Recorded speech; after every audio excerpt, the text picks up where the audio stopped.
Proposal of upgrading, जैसा हमने कहा था, डिजिटल इंडिया, हमारी जो कंप्यूटर लैब है 29 स्कूल्स की, उनको हम अपग्रेड कर रहे हैं। उसकी डिटेलिंग भी आपके सामने आ जाएगी।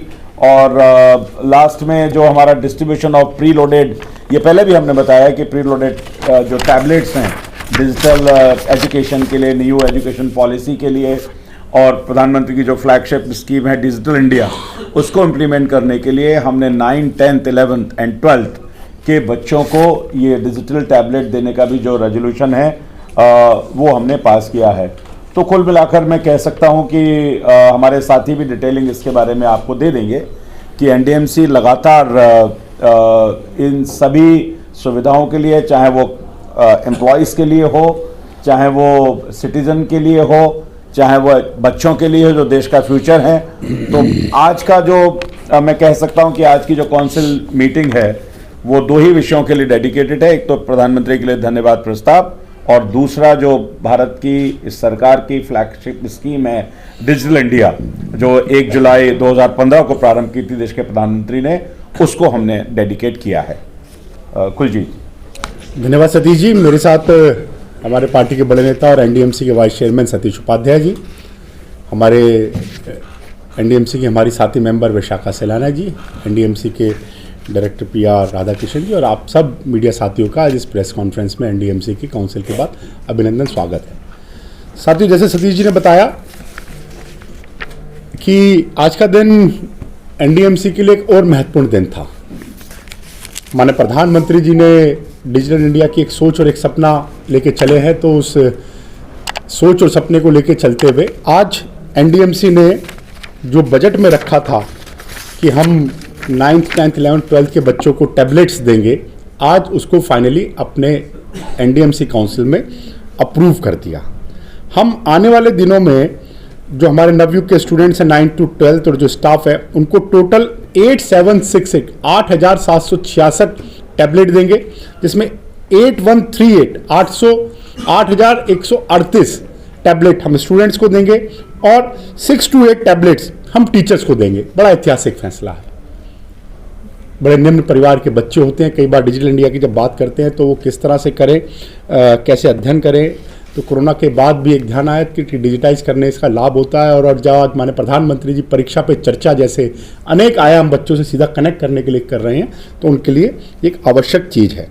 तो 2024-25 के एकेडमिक सेशन में जो 4 क्लासेज हैं उनको हम ये टैबलेट्स देने वाले हैं। जैम के माध्यम से ये प्रिक्योर होंगे।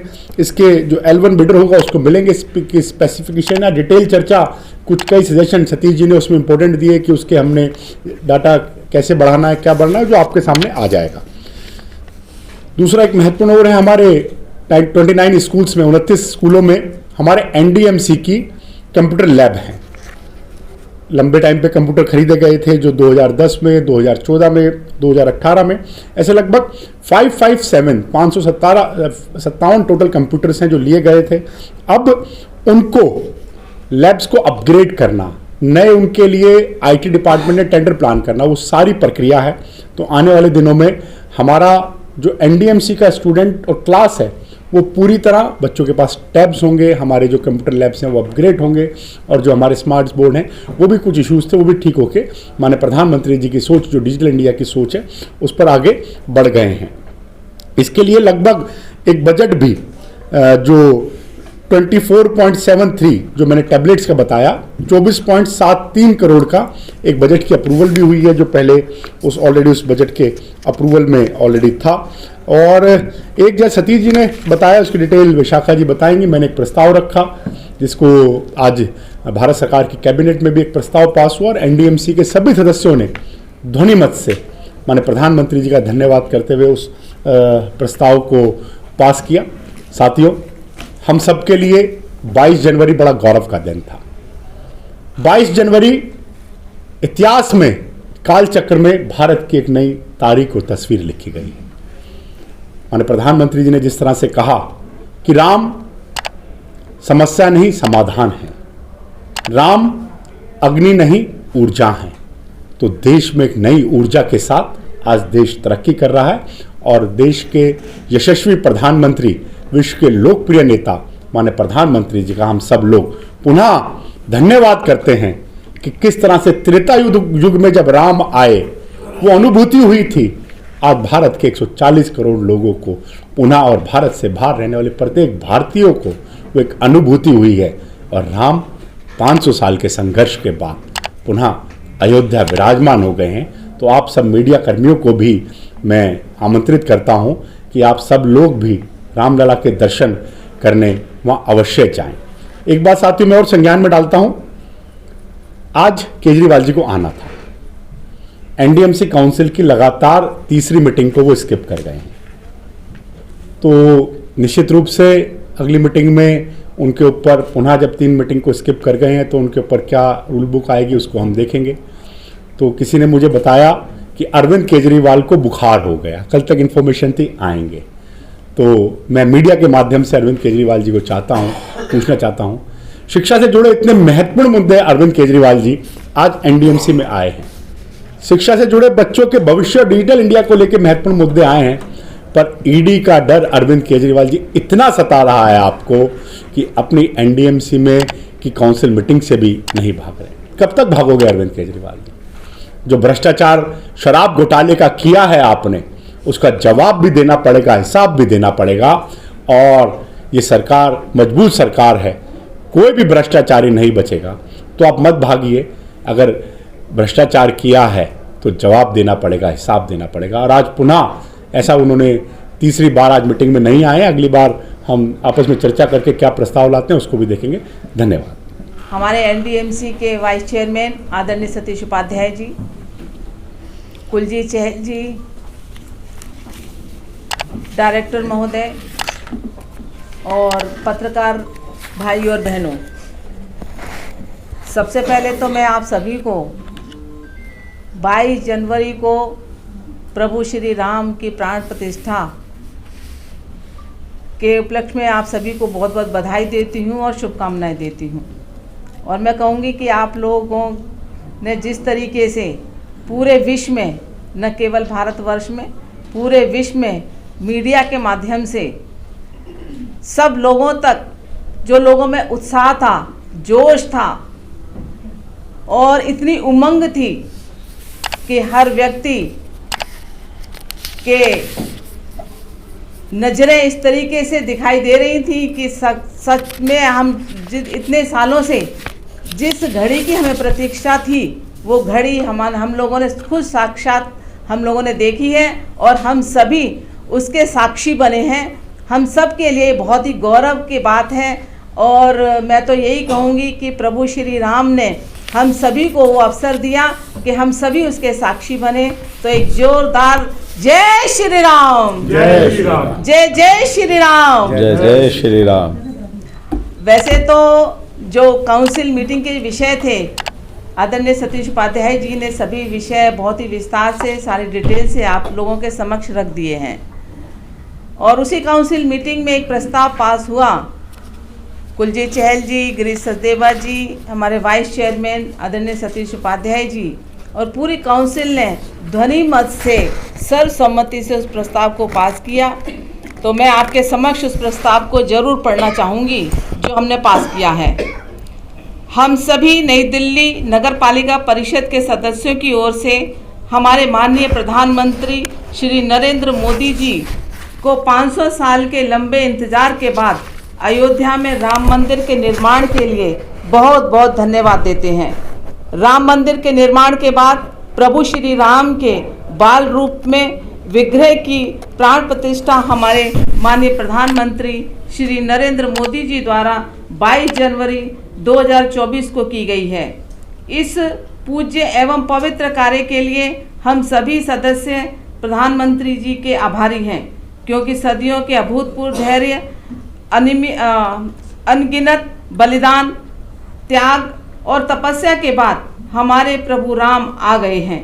राम समस्या नहीं समाधान है, राम अग्नि नहीं ऊर्जा है, राम भारत की आस्था है, राम भारत का आधार है, राम भारत का विचार है, राम भारत का विधान है, राम भारत की चेतना है, राम भारत का चिंतन है, राम भारत की प्रतिष्ठा है, राम भारत का प्रताप है, राम प्रभाव है, राम प्रभाव है, राम नेति भी हैं, राम नीति भी हैं, राम नित्यता भी है, राम निरंतरता भी है, राम व्यापक भी हैं, विश्व हैं, विश्वात्मा हैं।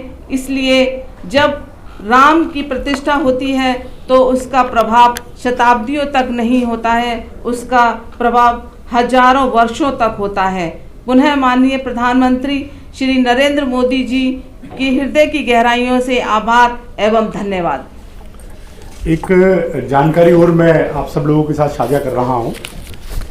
जैसे हमने हर घर तिरंगा के टाइम में एनडीएमसी ने एक इनिशिएटिव लिया था, जो तिरंगे झंडे लगे थे उसको संग्रह करने के लिए, उनको लेने के लिए हमने एक सिस्टम पूरा डेवलप किया था।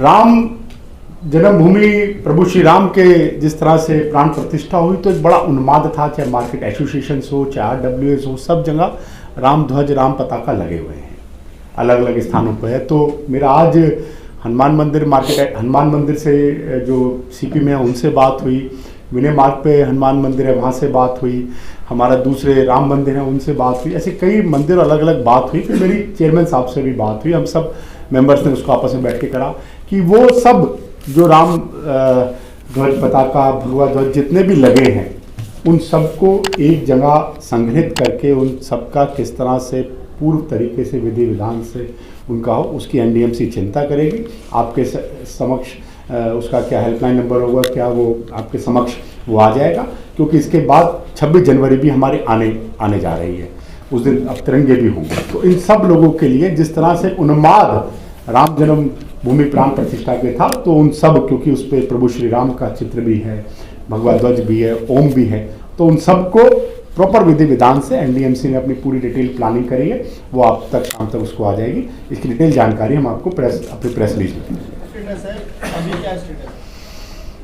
देखिए, सुनहरी मस्जिद का हमने पहले भी बताया था और अभी फिर बता रहे हैं, इसका जो भी निर्णय लेना है वो HSCC को लेना है और हमारा उसमें रोल केवल जो हमारे पास लोगों के निवेदन आए थे, लोगों ने जो हमको अपनी राय भेजी थी वो हमने उनको फॉरवर्ड कर दी है।